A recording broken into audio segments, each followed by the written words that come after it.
Have you ever found yourself in a season of life where a quiet, heavy question just rises up from deep inside you? Have you ever found yourself in a season of life where a quiet, heavy question just rises up from deep inside you?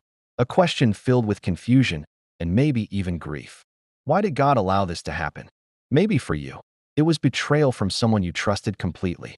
Perhaps it was abandonment by a friend you were sure would always be there.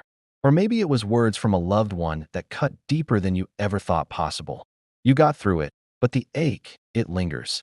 And in the quiet moments, you can't help but wonder, was there any reason for all that pain? If that's you, stay with me for a few minutes.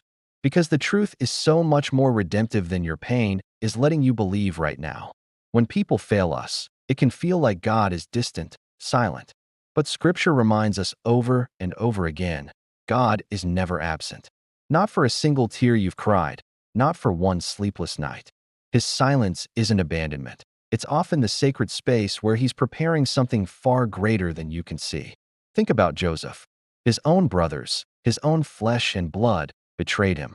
They sold him into slavery out of pure jealousy. He then endured false accusations, imprisonment, and years of waiting in the dark. Yet, when he finally stood before his brothers years later, with the power to destroy them, he said something profound.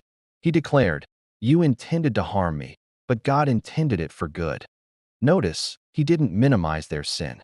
He didn't pretend it didn't hurt. He acknowledged the evil they had done. But in the same breath, he recognized God's sovereign hand over it all. The very pain that was meant to destroy him became the pathway to his destiny. His suffering wasn't wasted. It was weaponized for a divine purpose. So why does God allow pain? It's not because he enjoys our suffering.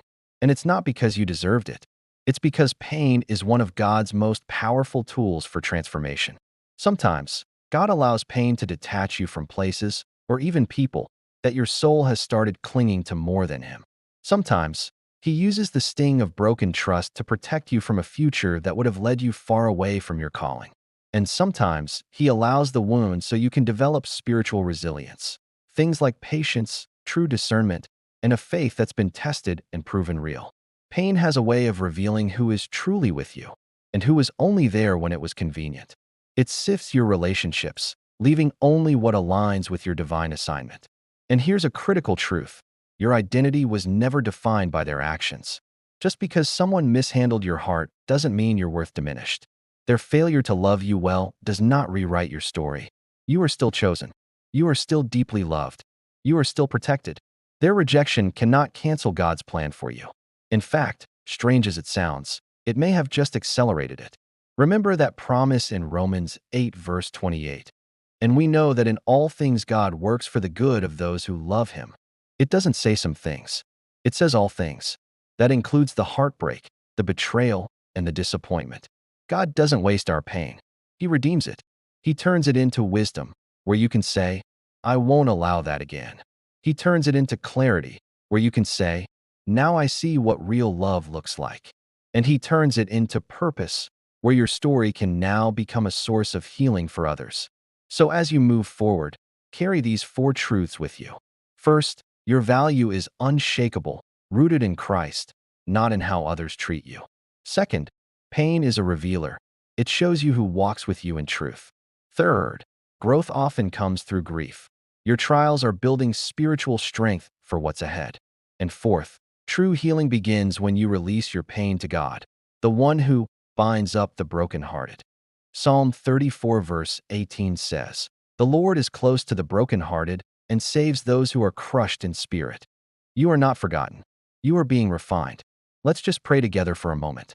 Father, thank you that even our deepest wounds are not beyond your healing touch. Where we've been hurt by others, meet us with your presence. Where we've questioned your plan, renew our trust.